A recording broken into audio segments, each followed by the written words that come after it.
Welcome to another episode of Southern Arizona's Nonprofits, the superheroes impacting our community.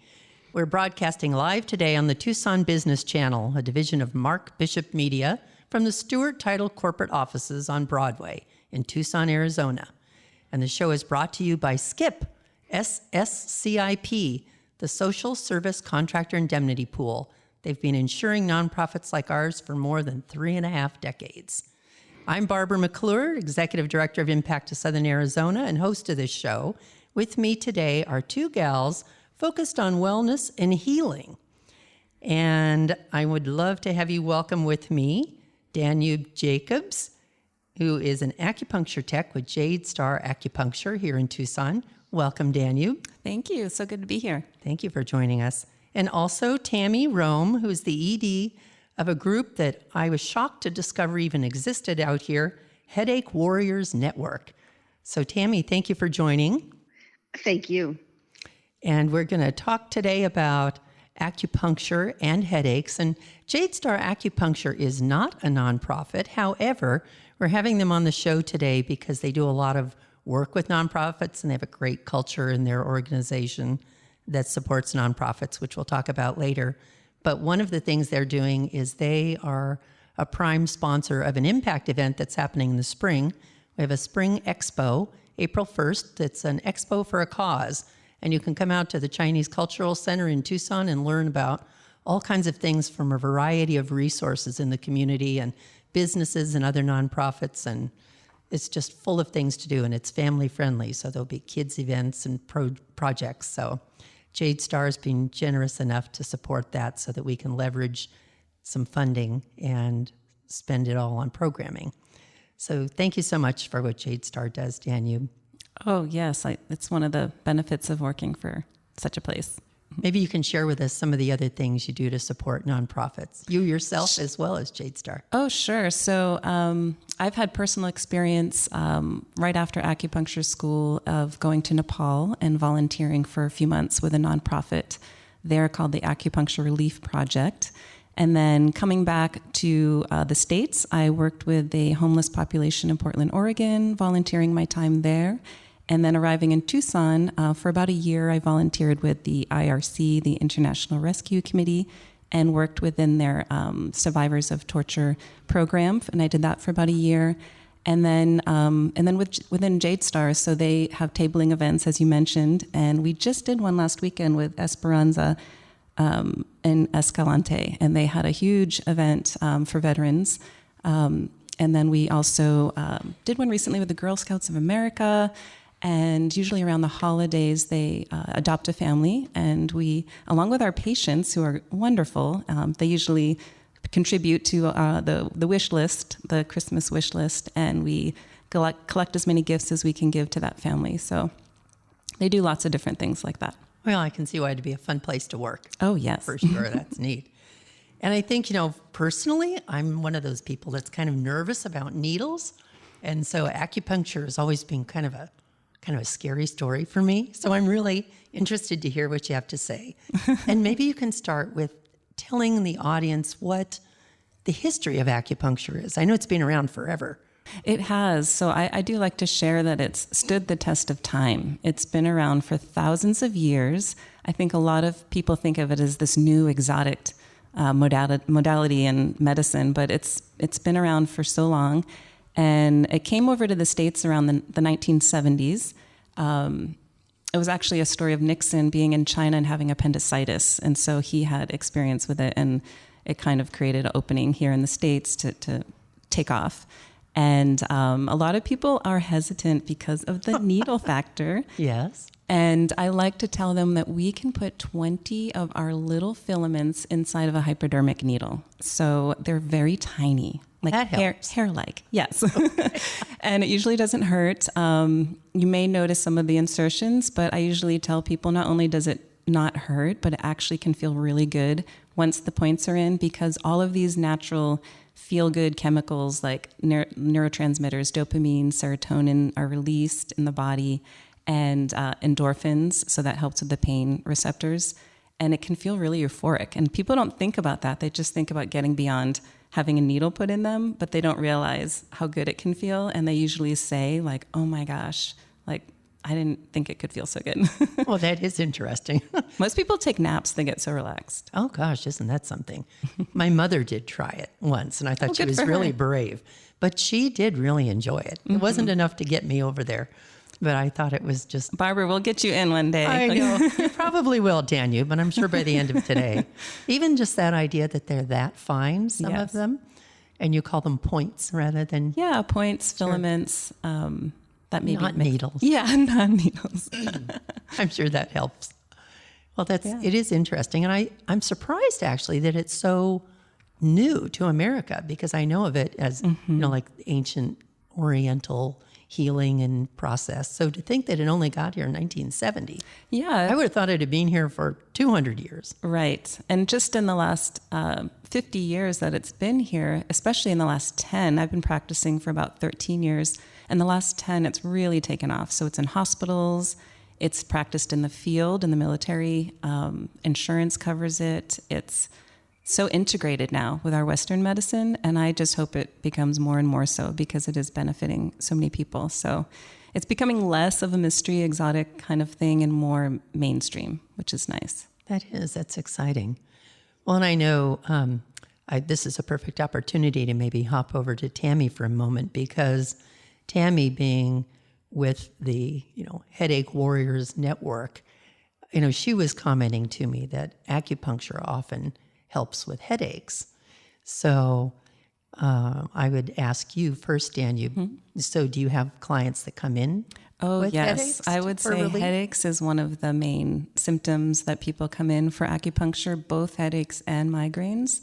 And how we treat that is we first diagnose the pattern of imbalance. So we don't treat every headache patient the same. So we take a full intake, it's about an hour and a half, and we ask all the questions to find out what pattern of imbalance that they have that's causing the headaches, and we treat that pattern. So we're treating the root cause of the condition and not just the symptoms. Oh, that's interesting. So Tammy, let me ask you, have you had a lot of your headache clients comment that they use acupuncture?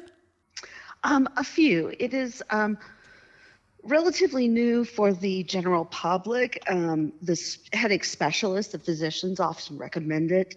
One of my colleagues specialized in acupuncture for adolescents and children with headache disorders at a children's headache center.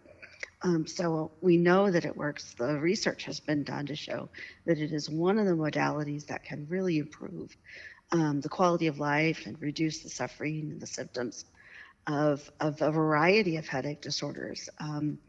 I have an advocate colleague who has headache disease, who got hers under control just by using acupuncture. So, as Dan said, doing that full intake and understanding all of the associated symptoms and the patterns that go with the headache can make a huge difference in how effective the treatment is. But definitely it is an established treatment, and is used by a lot of headache specialists to treat their patients. Well, let me ask you a question, Tammy, because for our listeners, the reason I found out about this organization was I was looking at different nonprofits that serve health-related benefits in the community. And I thought, what a perfect match with Jade Star on the show. And I was surprised to find out about cluster headaches. That's actually where I found the network. And we have a client at Impact, a homeless gentleman, that after watching some of the videos that were on the website and learning about it, I thought, I'll bet that's what this gentleman has.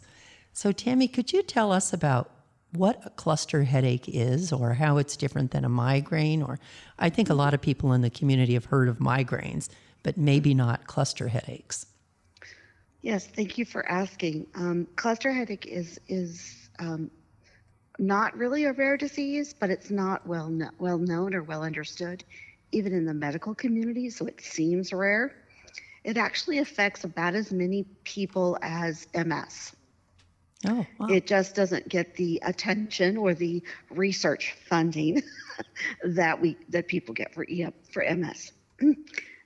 Cluster headache is a type of headache we call trigeminal autonomic cephalalgias, or TACs for short.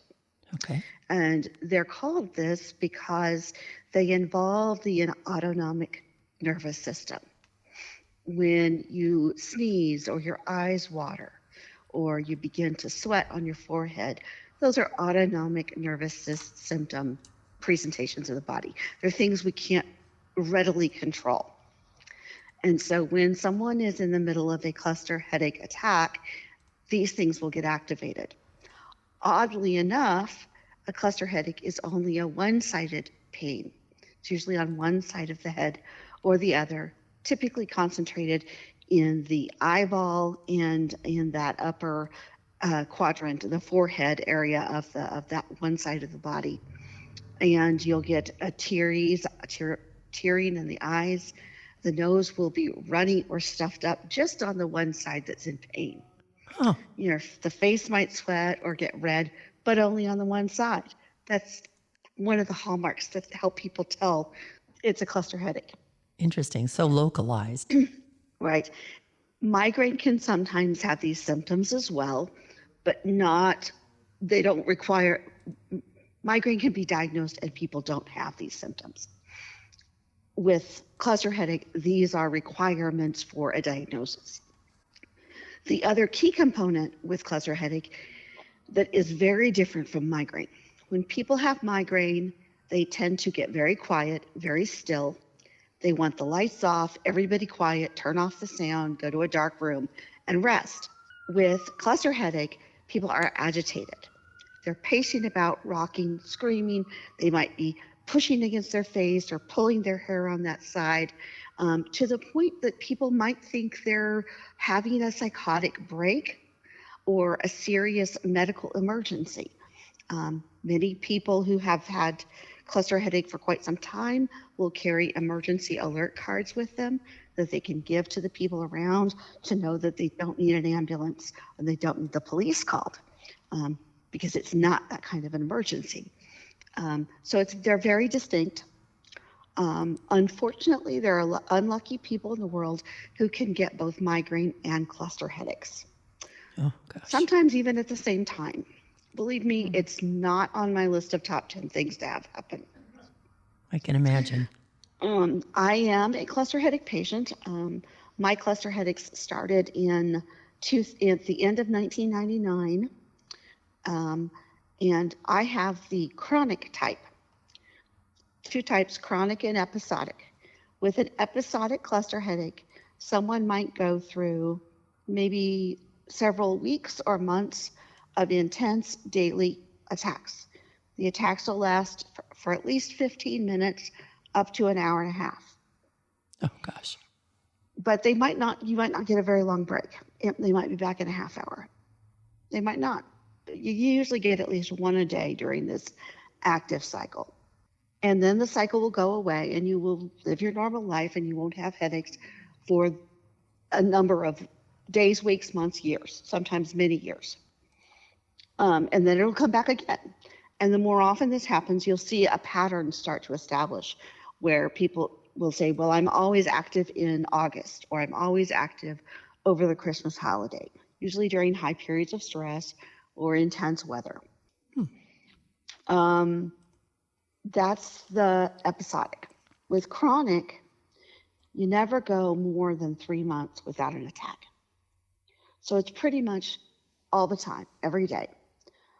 Before I went into remission, and we call it remission, not cure, because there is no cure yet. They haven't figured that out.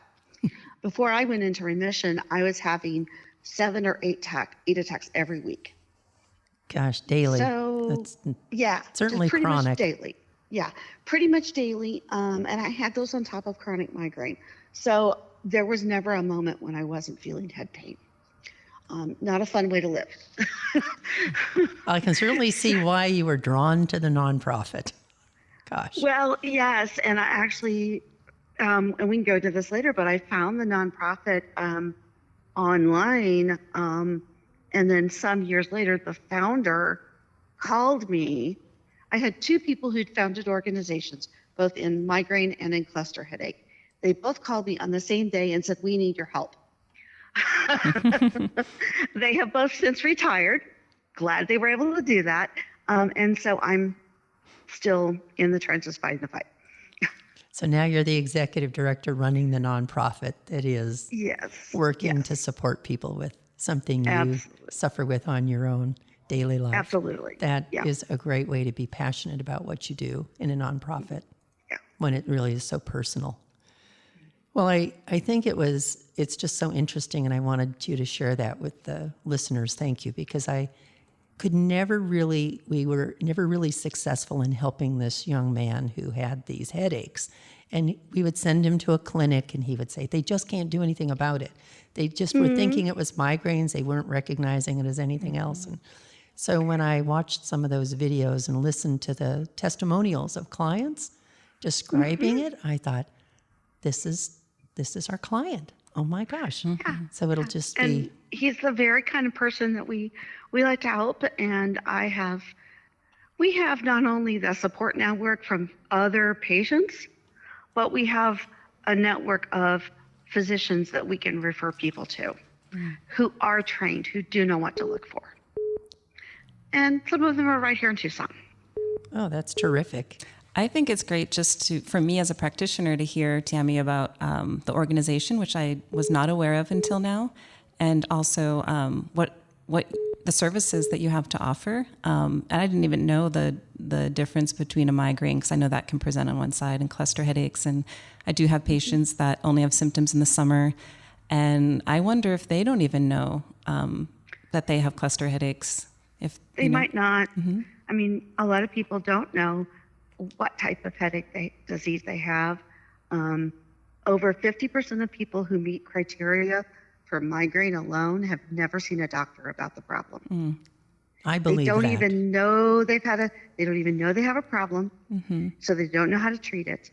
They're just popping over the counter pills or going to bed or getting an ice pack and thinking it's normal. Right. When the threshold for any headache disorder is if you are having more than 4 headache days a month, you need to see a doctor.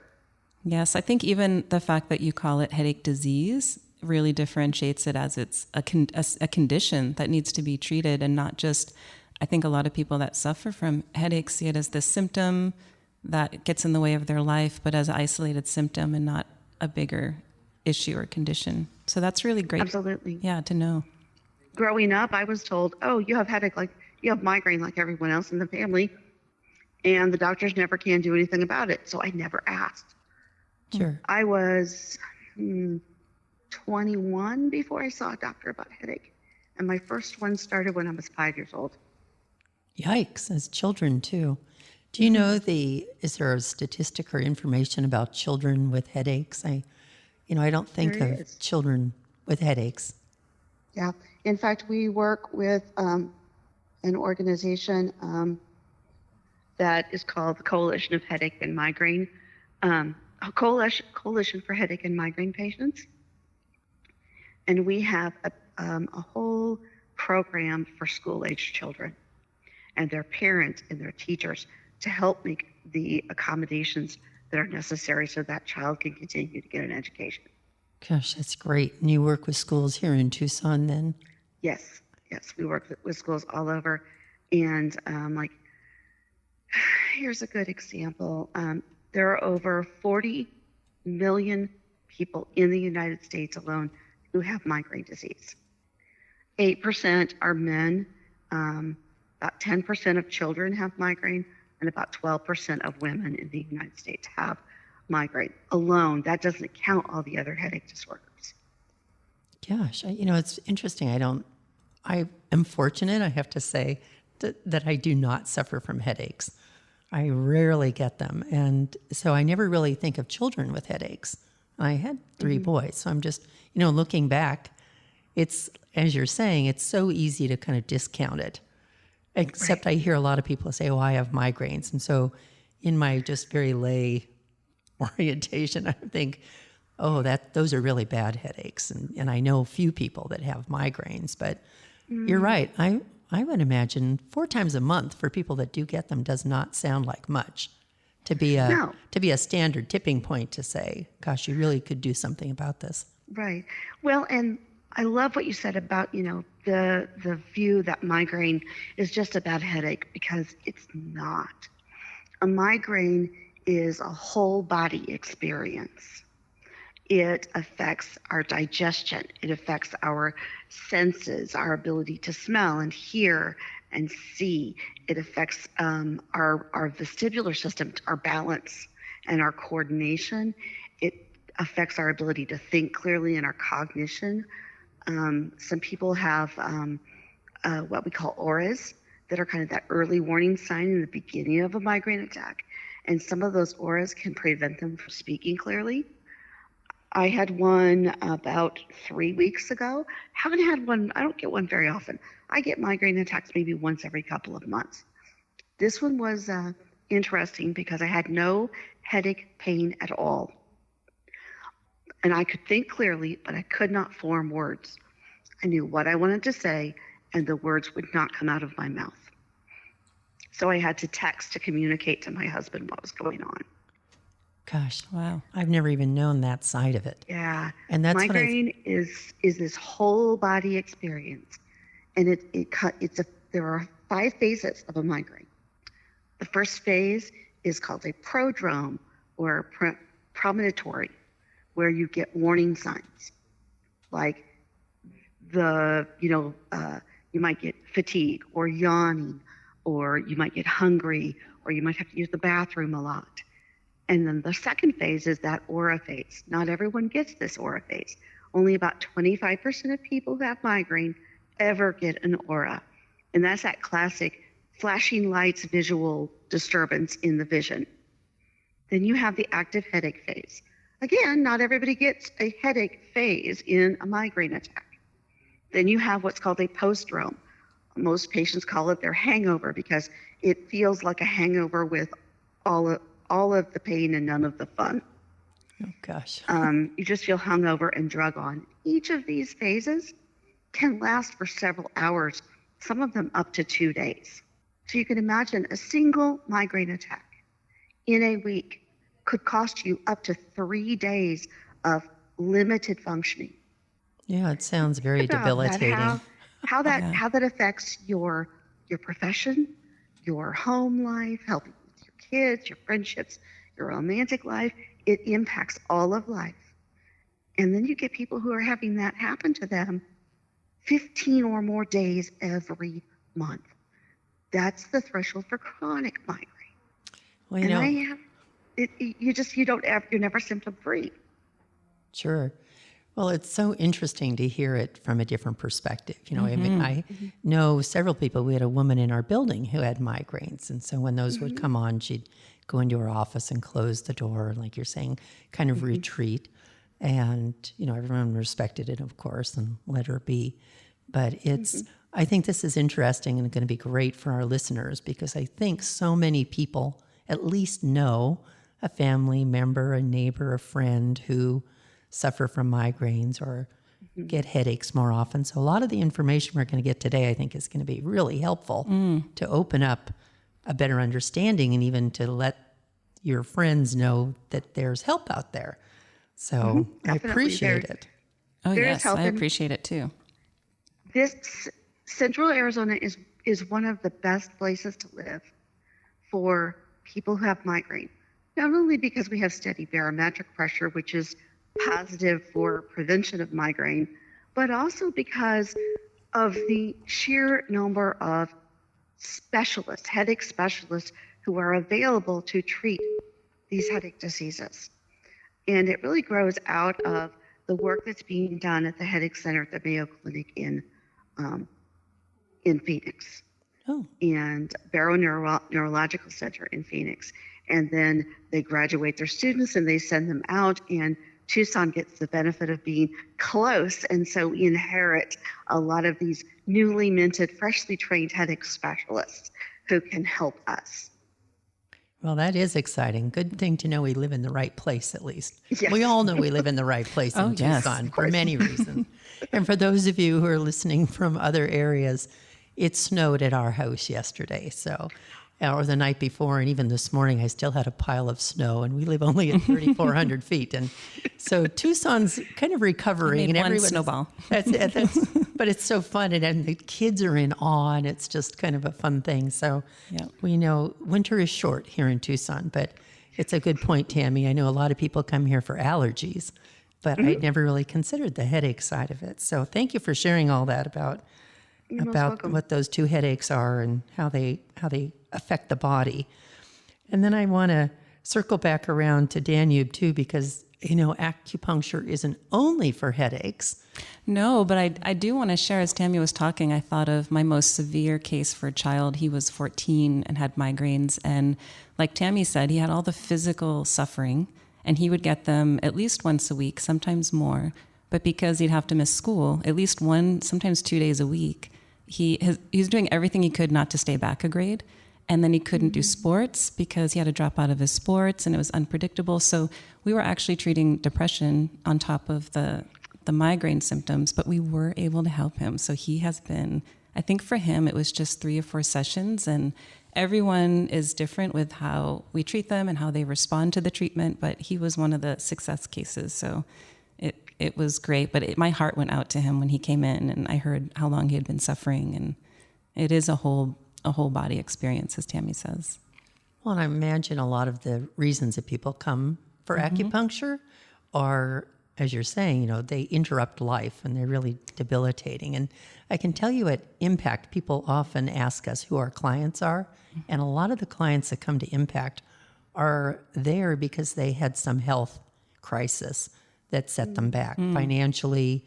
And it's exactly like the boy who can't go to school, or the person who can't go to work, or as you were saying, Tammy, when you're having 15 episodes a month, how do you even hold down a job? And so that's a lot of the clientele at Impact. And when they can get past their health issue, they still have a recovery because they're in a financial hole. And so we work to help them get moved forward. And so I can imagine how the people you see in acupuncture with everything going on are really affected by what they come in with. So I think let's take a quick break to hear from our sponsor, and then we'll come back and learn more about acupuncture.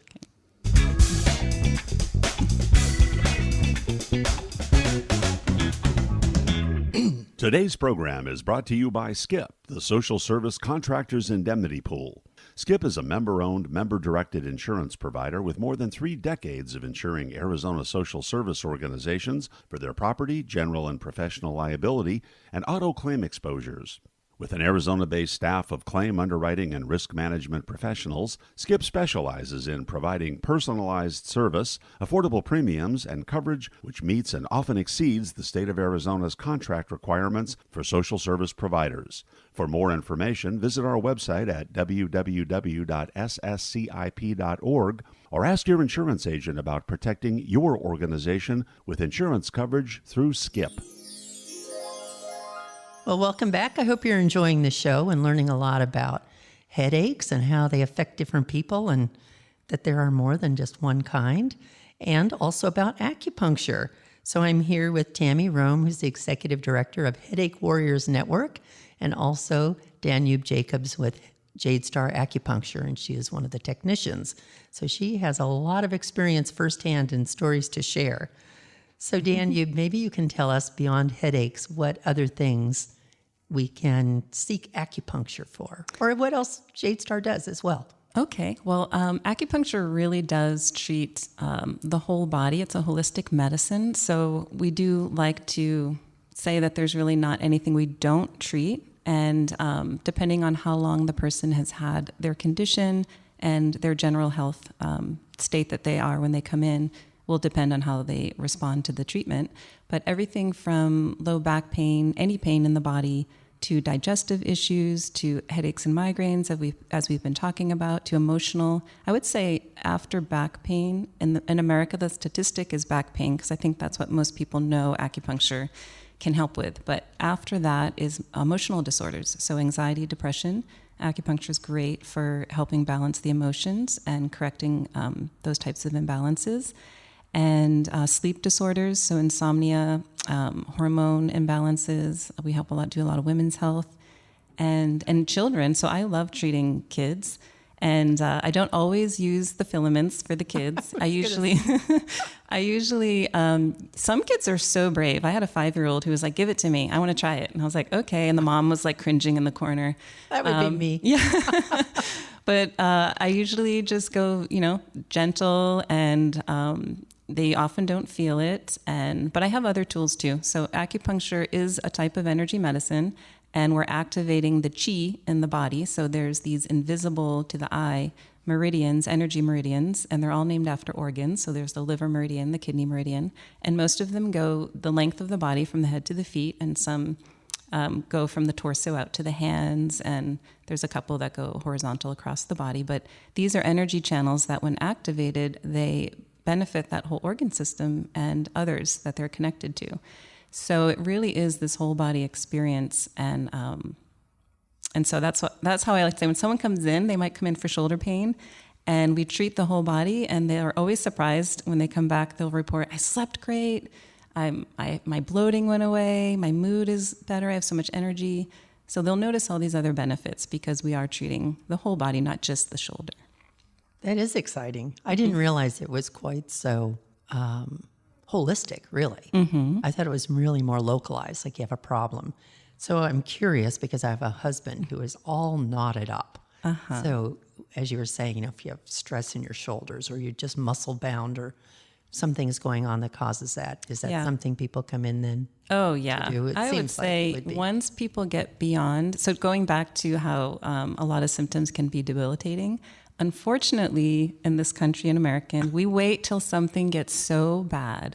We handle a symptom and we're like, oh, that's annoying. And then we go on with life and we're like, oh, that's still annoying. And then we go on with life and we're like, that's really getting more annoying. And then we wait until it really interferes with our life. We can't play golf anymore. We're missing work. And then that's when they usually come in. And oftentimes the tides are turning, but it used to be acupuncture's the last resort, and someone got dragged in. My wife dragged me in. I love skeptics, actually. I love people that get dragged in and they're like, I don't know if I believe in this. My wife told me to come. I love those people because skeptics are the best cheerleaders when they get results. So come on in. I know they leave so happy and they're so impressed, and then they just talk about it. I'm sure that's true. They go to work and they're like, you won't believe this. I had this truck driver and he has told so many people, and I get one truck driver after another now coming in. But it's great. So mostly the tension. In addition to acupuncture, we do cupping and gua sha. So those are two techniques to work on the connective tissue, the fascia, and the muscle. And we're getting that tension to release. We're breaking up adhesions in the body, and it's detoxifying. So it really is a great way to get the fascia and the muscle more limber and flexible. And a lot of us just things get really tight and balled up. And so usually it's a debilitating thing someone comes in for, and then it's maintenance, and they just come in once a month after that thing is resolved for just staying healthy and not so tight. How long would you say, let's say you're on that plan where you're coming in monthly just for maintenance, how long is a session at that point? At that point, it's an hour. So all the sessions, the first one's an hour and a half because we do a very thorough intake. And then all the follow-ups are 1 hour. And we do a quick check-in. I usually look at the tongue, which there's a lot of information on the tongue. And then take the pulses, check in with symptoms, see if there's anything else going on. And then the person's lying on the table for about 40 minutes or so, 45 minutes. And then at the end, there's usually 10, 15 minutes left over for cupping, gua sha. Sometimes I'll do craniosacral therapy. And that's usually what a maintenance treatment looks like. Some people just come in for cupping. It's a half-hour cupping session. And we can do cupping, gua sha, some tuina. And a lot of athletes do that. So I treat a lot of cyclists, other types of athletes, and they just come in to help with that flexibility and staying limber and not so tense. So I wanted to ask you, because now my mind is going in lots of different directions, of course. But first of all, and especially because we live in a community that has so many retired people. So can you treat arthritis then? Can you get arthritis relief? Yes, we usually treat the symptoms of arthritis. Sure. So helping with the pain, people that aren't able to do things they used to be able to do, that's a great measurement to see how well they're progressing, is being able to start doing those things they're able to do, open things, activities, things like that. So it's mostly managing the pain. And we like to use herbs as well as acupuncture for that. Oh, that's interesting. And the other thing is, I've heard of cupping, but I've not heard of gua sha, Oh, yes. if that's how you pronounced it. So can you tell us what those are? Yeah, gua sha. So cupping is you're using cups. We like to use the traditional glass cups, and we use heat. So you put fire in the cup, take it out very quickly, put it on the body, and it creates a suction. So the lack of oxygen creates a vacuum. It sucks on the body, and it's opening the pores on the surface. So it's pulling out exterior pathogens and toxins, but it's also bringing the blood up to the surface, so it's circulating. A lot of people see the marks and they think they're bruises and it hurts and it's very painful, but it's really just blood circulating in that muscle tissue. And if the body really needs it, it's going to want to hold on to it. So those marks might hang out for a little bit longer. But most people, if you ask them that have had cupping, they will share that it doesn't hurt at all. So it's really benefiting from the blood circulation. Gua sha, you're using a tool.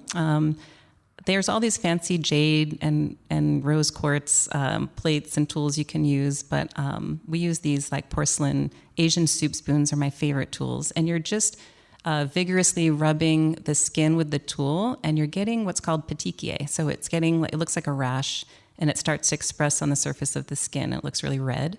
And same thing with cupping, you're bringing it's blood circulation, but you're also tricking the body into thinking there's some minor trauma happening. And the body sends a healing response with white blood cells and other processes that help bring things to that area to relieve the tension in muscles. It's very effective. It can look scary if you don't know what's going on. That's why I always like tell people what to expect, but it's very therapeutic.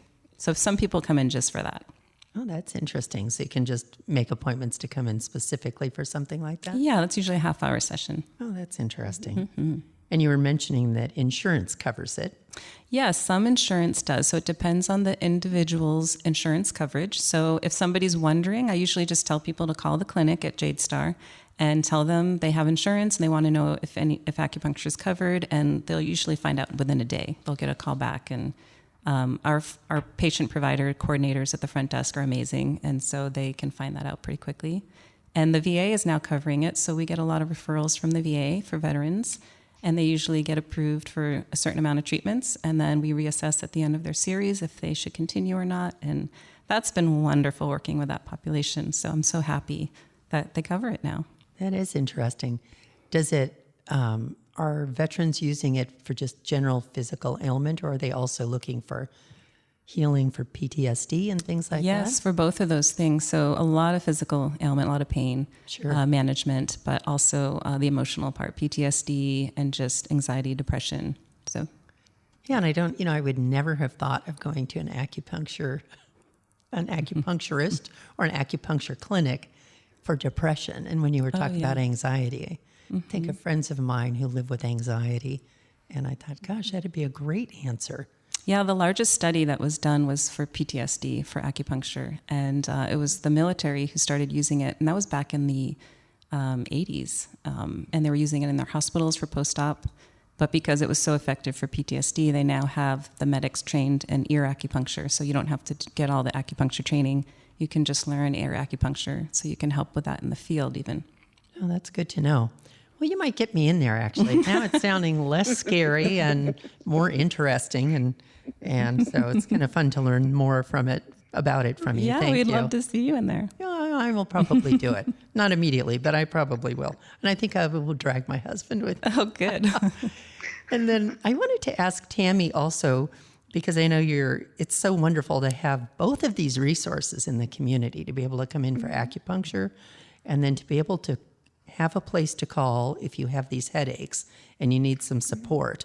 And I know that there's a conference coming in March. So Tammy, can you talk about that conference, and is that something that listeners would find interesting? I think they would love it, and it's a great start for individuals who think they might have a headache disorder or they know somebody who does. It's called the Migraine World Summit, and it's free to the public, and it's online. You don't have to leave your house. You can listen to it while you're at work.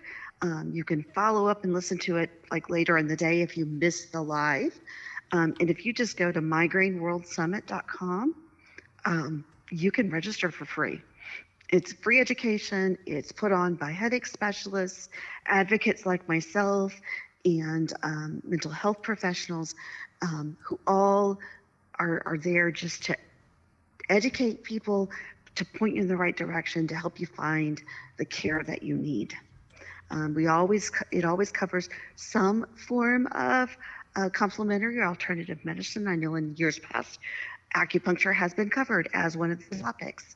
So it and other non-medical treatment options are very attractive to a lot of people. So people are coming in from all around to resources? It's all done virtually online. Oh, okay. And you can watch it and listen to it all online. But yeah, just go to migraineworldsummit.com. That's coming up in March.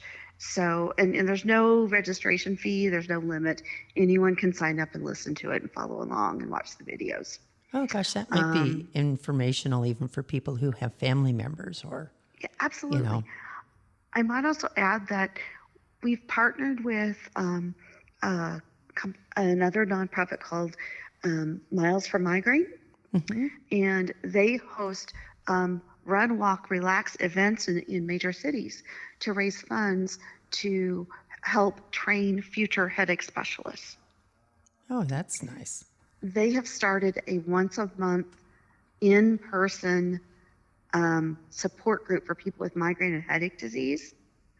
And the Headache Warriors Network is establishing a carpool for those from Tucson who would like to go up. And it's, I believe, the third Thursday of every month from 6 to 8 p.m. At the Barrow Neurological Institute's conference room. So if anyone is interested in going and meeting other people who have migraine or headache diseases and having that direct face-to-face support, they can just call me and get on the registry for the carpool. Wonderful, thank you. And on the show page, for listeners who are new to the podcast, we list the contact information and the websites and more information about the guests and their organizations. So you can just go to the podcast website to get all of this information. You don't have to worry about writing it down now or remembering it. I'd also like to give Danube a plug. I have been the beneficiary of acupuncture and of cupping for migraine. Highly recommend it. Oh, awesome. And no, the needles are not scary. Thanks, Tammy. Okay, you two almost have me convinced. My young son, who had to hold my hand when he was about 4 while I had to give blood, for a blood test, nothing major by any means, would laugh at the idea that I would end up in an acupuncturist. But you honestly do have me intrigued and curious. And I want to go kind of explore it. So. I joke that sometimes cupping is the gateway to the acupuncture, like getting someone in the clinic and seeing the clinic and meeting the practitioners and kind of warming them up to the idea. And I think usually after a good cupping session, they're more open to trying acupuncture. I also wanted to just mention very quickly that acupuncture is great for allergies. And as we're approaching the yellow season with the palo verdes and the mesquite blooming, we all are trained how to treat allergies at the clinic, but I specialize in correcting allergies. So I love to correct if someone has a plant allergy, a dog, a cat, a food allergy, eggs, dairy, anything like that. So acupuncture is very effective for correcting the allergy, but also treating all the allergy symptoms. And I know, Tammy, you can probably explain more, but I think a lot of my patients anyway, the allergies really can trigger some of these headaches. So that season's They certainly do. Yeah. Yeah. There's a lot of research that indicates that histamine response is involved in a lot of headache diseases. So it's something I love to treat, and I know it's upon us, the season. So it's good to treat it before the bloom. Because once it starts blooming, the protocol is you treat and then you have to avoid the allergen for 25 hours. So some people that want to correct a dog allergy, they either go somewhere else or have their dog stay somewhere else for 25 hours. You just can't be exposed to it during that time. But it's very tricky during mesquite and palo verde season to have someone go outside and not be exposed to it for 20. So it's usually good to do it now or after the season. Well, that's interesting. You know, that might really be the root of some of my needle phobia, in all fairness. When I was 12, you know, the cure for allergies was you went into an allergy specialist and you had all of your skin broken with allergens. Yeah. You know, looked like the little toothpaste cap, you know. Yeah. And then, of course, once they determined you were allergic to everything in your backyard, my mother used to be amazed that I was allergic to every shrub that happened to be on the property. You know, whether that's by design or, you know, I mean, nature's design. She, then the next step was you went in and you had injections every week for years to eliminate it. And I'm not really sure it ever did eliminate it. So some people really do have the phobia from some past experience, you know, with needles or with giving blood or shots. So it's very different from that. Well, you have me convinced. I'm sure it's very different. So now I think you will see me down at Jade Star Acupuncture. We'll take very good care of you. And actually that migraine patient I mentioned, the kid, he was treated with color puncture. So there's a tool and you can use light, and it's the light therapy in different colors with different frequencies. So that's actually what worked for him. So no needles involved in that one. Oh, that's interesting. All right. I think you're going to see Jeff and Barbara down there. That's going to be fun. I had another thought. No couples acupuncture yet, but maybe one day. But you can still both come in. You can't just hold my hand while it's being done. Oh, gosh darn. But that's going to be very fun. So I think we will try it. I think you have me convinced. It sounds, as I said, it's really intriguing. And the way you describe it makes it not sound so scary. It's a beautiful system. I feel like I know so much, but at the same time, I feel like I'll be learning. There's always more to learn. There's always new modalities, new techniques, new specialties. So it keeps it really fun and interesting. So let me ask you in terms of scheduling appointments. Are you open on weekends? Are you open on the evenings? Yeah, we're open every day from 9 to 7. And right now there's 6 of us acupuncturists. So we have 6 practitioners. We have 3 massage therapists. So there's a lot to choose from. And everyone's very qualified. I think actually all 6 of us went to 6 different schools. So it's a wide variety. Everyone's great. It's a great clinic. It's beautiful. It's professional. So. And it's in Tucson? Where in Tucson? It's in Tucson. Are you located? It's on Wilmot and Broadway, on Broadway at Wilmot. And usually you make appointment at the front desk. Sometimes for a new patient appointment, we try to get you in as soon as possible, but there might be a little bit of a wait depending on the practitioner's schedules. And then after that, it's just what your practitioner recommends for follow-up, and those are our treatments usually. And then you can find out about your insurance before you come in. So, yeah, that'll be nice. All right. Well, we will. We're learning so much about it. It's really exciting. I'm almost thinking, I have to go down and make an appointment when we get out of here. We'll see. That's, like I said, that's a huge step for me. So I'm so glad to be partnering with Jade Star Acupuncture. I know it's so wonderful that you do so much in the community, and for a show that really focuses on nonprofits, to have a for-profit on, but the fact that you financially support nonprofits and then you do so much work in the community is really a wonderful thing. Thank you. Yes, it's a big plus for working there. It's great. And Tammy, as I said, I'm so amazed about the fact that you have the support for people that I think a lot of people don't know about. And the number of people that have headaches must be gigantic. It is huge. So, and the scary part is that the number of headache specialists available to treat those patients is, I think we have less than 250 in the entire country. Oh my gosh. Wow. Yes. And so there's a real push to educate general practitioners and other specialists and allied healthcare professionals to help fill in the gaps of the needed specialty care. Because most headache diseases, if they're caught early, can be treated at the primary care level. So we do really love it when we can partner with other nonprofits and other healthcare providers and allied healthcare providers, because it just broadens our reach to help patients. Yeah, Tammy, this was enlightening for me. So thank you so much. And I can't wait to learn more about your organization and all the resources that are available. Thank you. And I have to say, this is the fun part of this show for me as the host and the organizer, is that almost always the people that come around the table together leave in with some collaborative relationship and in some way work together or find other people, refer other people to them. So it's just really extra special to me to see the community come together, because that's one of Impact's strengths, is that we recognize we can't serve all the people. And so we bring the community together, through volunteers, through partner agencies, just government entities, and we are able to do so much more. So it's really part of the goal of this show, is to help the listeners learn about things they didn't even know about, and then to learn about nonprofits that they don't even know exist, because in the nonprofit world, you can advertise and you can put out 1 million flyers and newspaper articles, and the word is out. But I always have someone come up, and at Impact, we've been around, this is our 23rd year. Wow. And people will say, we didn't even know you existed. And you just want to, it's so heartbreaking. And then, or they say, we thought you were just a food bank.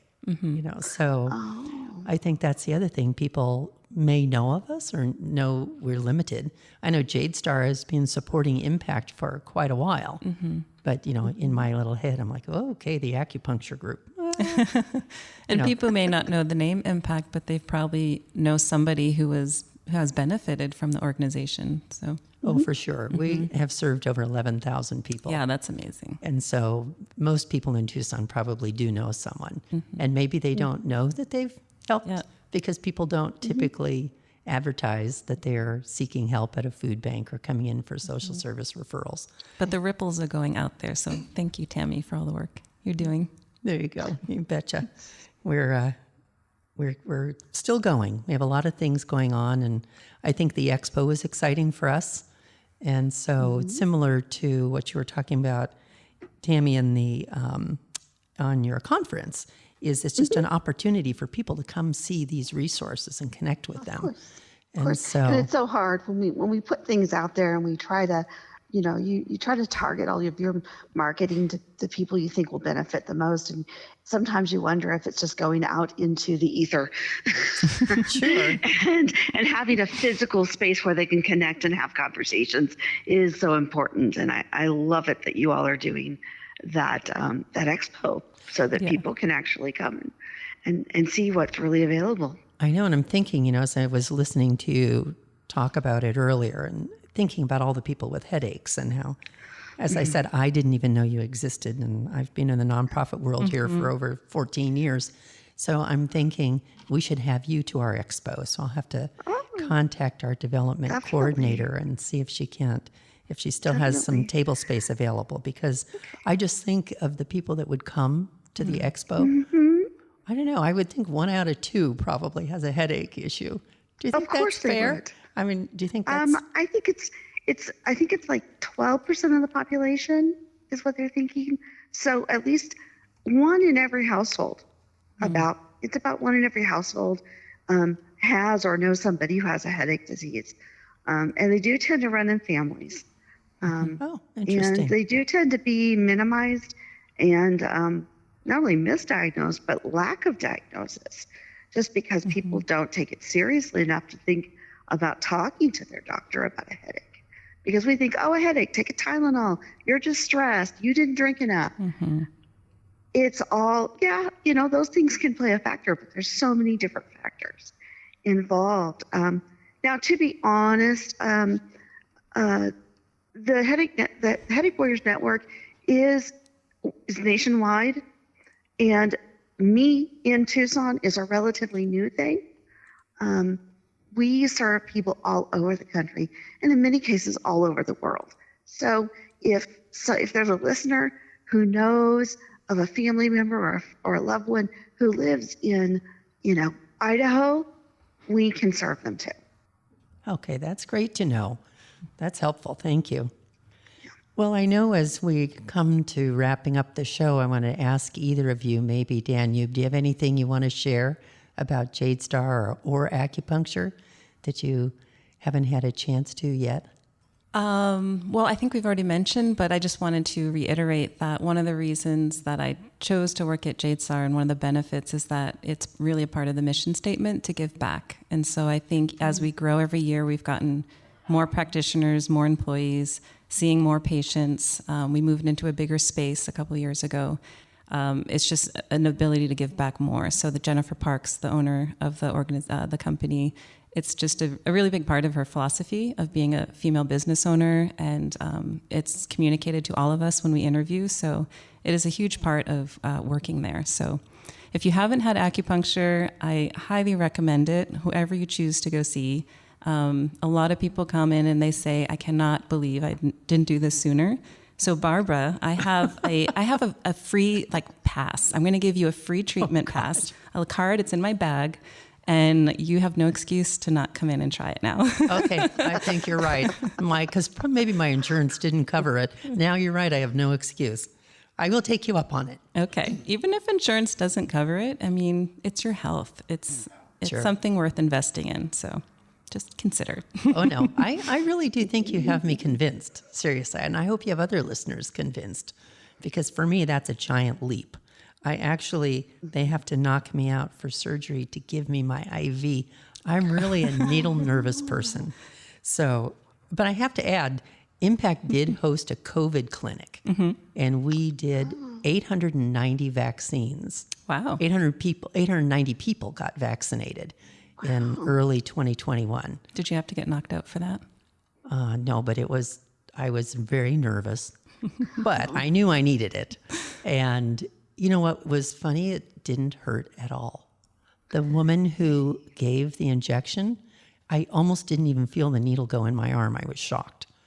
So you can do it. I can do it. Now that I know they're so small and there's so many options and everybody's walking away going, this was wonderful. I think I am going to be one of those people. So, and then Tammy, do you have anything that you want to add to the things going on? I mean, I knew about your conference, but are there any other things that you might have going on? Do you need volunteers? Do you need more people to be trained, as you were saying? We can always use volunteers to return emails and phone calls from people asking them for more information. Our presence is virtual, and our team is spread all over the world. So we're always looking for people who are comfortable online and with social media and can talk to people over the phone or email to give them information. And we train everybody. We give everybody a thorough training on how to say it, how to help. But yes, we are always looking for those volunteers, and they can just reach out to me, and I'll put them. We'll find out where their interests lie, where their talents are, and put them to work.